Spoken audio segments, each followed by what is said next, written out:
Friend, welcome back my YouTube channel SK Jain associates. आज का जो हमारा टॉपिक है वो टॉपिक है MSME payment system. MSME payment system क्या है, इससे क्या व्यापारियों को नुकसान होगा, फायदे होगा, एमएसएमई वाले को फायदे होंगे या नुकसान होंगे, बड़े व्यापारियों को इससे नुकसान होगा फायदा होगा। तो आज इस टॉपिक पर बात करेंगे क्योंकि कई लोगों का सवाल मेरे पास आया हुआ था।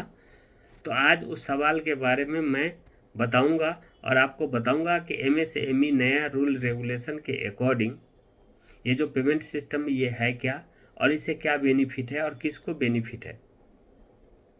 तो आप मेरे चैनल पर बने रहने के लिए मेरे चैनल को लाइक करें, सब्सक्राइब करें, नोटिफिकेशन को ऑन कर लें, जिससे आपको इस तरह की अपडेट मिलती रहे। अब आपको बताते हैं, नए नियम के तहत कंपनियों को अगर वस्तु और सेवाओं की आपूर्ति के लिए एमएसएमई को भुगतान 45 दिनों के अंतर्गत अगर कंपनियां कर देती है तो वो कर कटौती की दावेदारी कर सकती है। अगर वो 45 डेज में पेमेंट नहीं करती है तो भुगतान पर कर कटौती की दावेदारी उनकी समाप्त हो जाएगी, उन्हें अधिक टैक्स पे करने पड़ेंगे। यानी कि कोई कंपनी, जो बड़ी कंपनियां हैं, एमएसएमई से वस्तु सेवा किसी प्रकार की आदान प्रदान यानी कि वस्तु या सेवा लेने का कार्य करती है, तो उस सिचुएशन में उसे पेमेंट 45 डेज के अंतर्गत देने होंगे। अगर वो पेमेंट 45 डेज के अंतर्गत नहीं देते हैं तो वो कर कटौती, टैक्स बेनिफिट नहीं ले सकते, उनको एक्स्ट्रा टैक्स पे करने पड़ेंगे।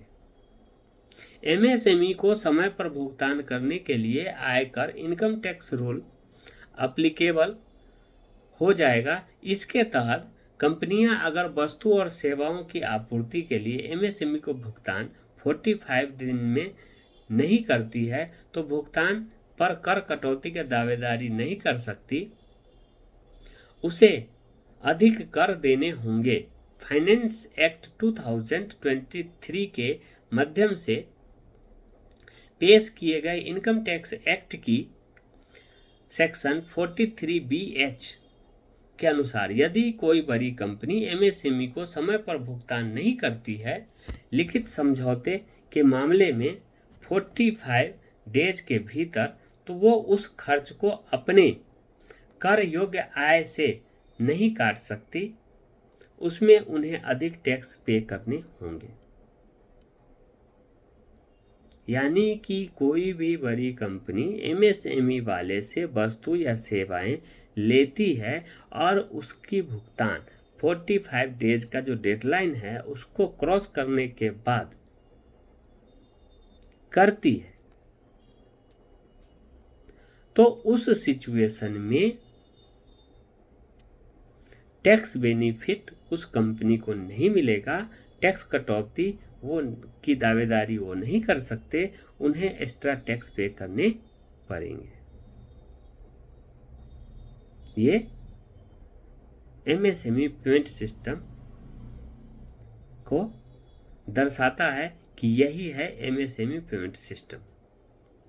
हालांकि इसमें कई कंपनियों को इससे आशंका है कि कहीं ऐसा न हो कि इस पेमेंट सिस्टम के कारण बड़ी कंपनियां हमसे वस्तु और सेवाओं की आपूर्ति न लेकर वैसे व्यक्तियों से ले, वैसे छोटे कंपनियों से ले जो एमएसएमई के अंतर्गत नहीं है या एमएसएमई में पंजीकृत नहीं है। क्योंकि ये जो पेमेंट सिस्टम है ये 45 डेज का, इसके कारण जो टैक्स बेनिफिट कंपनियों को नहीं होगा और नहीं होने के कारण वो कंपनियां उदासीनता दर्शाएगी और मेरे से वस्तु और सेवाओं को लेना बंद कर देगी। इसके लिए एमएसएमई के कई संगठनों ने सरकार को इस पेमेंट सिस्टम को स्थगित करने के लिए आग्रह किया है। हालांकि इसमें जो पेमेंट का सिस्टम है, इस पेमेंट सिस्टम के अंतर्गत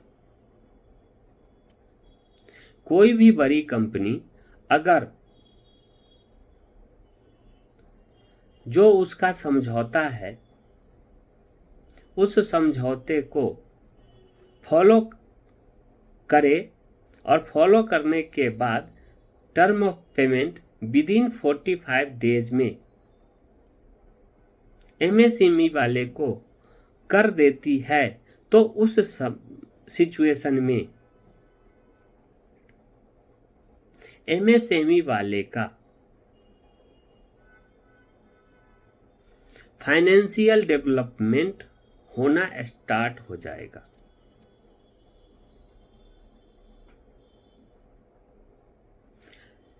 कंपनियों और एमएसएमई, बड़े कंपनियों और एमएसएमई वालों के बीच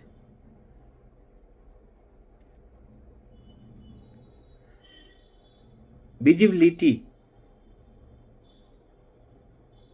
पारदर्शिता उत्पन्न हो जाएगी।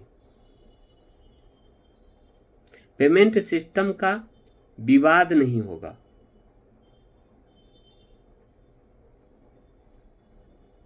और कानूनी चक्कर नहीं पड़ेंगे, क्योंकि अगर पेमेंट सिस्टम गड़बड़ होता है तो कंपनियों के ऊपर लीगल कार्रवाई पेमेंट सिस्टम के कारण करा जाता है। तो उस विवाद से भी एमएसएमई वाले और बड़ी कंपनियां बची रहेगी और जो पेमेंट सिस्टम कंटिन्यूटी में सही हो जाएगा, टाइम टू टाइम पेमेंट होते रहेगा, जिससे वस्तु और सेवाओं को प्रदान करने में एमएसएमई वाले को किसी प्रकार की कोई कठिनाई नहीं होगी। तो इस प्रकार से तो एमएसएमई वाले के लिए ये बेनिफिशियल है। लेकिन